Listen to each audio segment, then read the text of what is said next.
Every child should have the opportunity to have health insurance coverage and care. We know that children with health care, they're well positioned to succeed in life. As a teacher friend of mine said to me recently, you can't teach to an empty desk. So the first thing that teachers know is that children's absences not only hurt them, but they hurt the whole classroom because the teacher has to go back and teach over and over again to pick up from the 4 or 5 kids in the room who miss because they are ill and they don't have health care coverage. As a pediatrician, my greatest job is to help children grow up healthy. Medicaid and the Children's Health Insurance Program help children to grow up to reach their full potential. I have seen in my own practice that children who have insurance are much more likely to come in for their well child visits, and I have access to reaching the family and helping them understand prevention. The good news is that our country has reduced the uninsured rate to a historic low, and that's really thanks to Medicaid and CHIP. And Medicaid has been the primary reason that uninsured rate has come down to this historic low.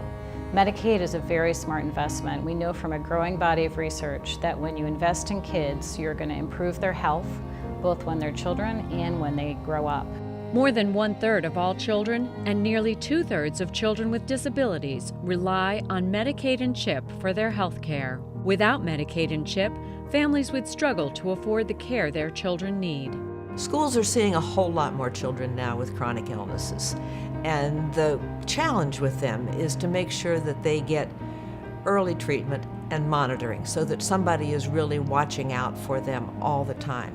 And with Medicaid and EPSDT, that can happen. Medicaid's EPSDT, or Early and Periodic Screening, Diagnosis and Treatment, means children can get hearing and vision tests, developmental screenings, and other pediatrician-recommended care. There's no question that the overall well-being and prosperity of our country is linked to that of our children.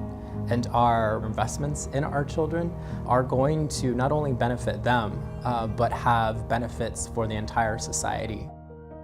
So doing away with or weakening programs like Medicaid and CHIP are not only going to have detrimental effects on children's health, they're going to have detrimental effects on our ability as a country to succeed and prosper.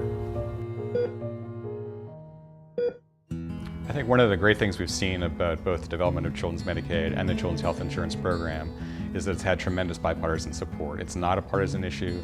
It's a fundamental investment in the foundation of our future society, and you see that in the way that these programs are talked about. Cutting Medicaid would absolutely harm children. Children are the largest group of Medicaid beneficiaries, and there's no way to cut the program without implicating children. So not only will you harm the health of children, both now and in the future, but we'll also reduce their likelihood of economic and educational success. We know when children are covered through programs like Medicaid and CHIP, it increases their likelihood to graduate from college. It increases their likelihood that they're going to get good paying jobs. So when we think about our future scholars, our future workforce, we know that it's Medicaid and CHIP that's going to be that critical investment to that long-term success and opportunity. To learn more about the importance of Medicaid and CHIP for children's health, visit ccf.georgetown.edu.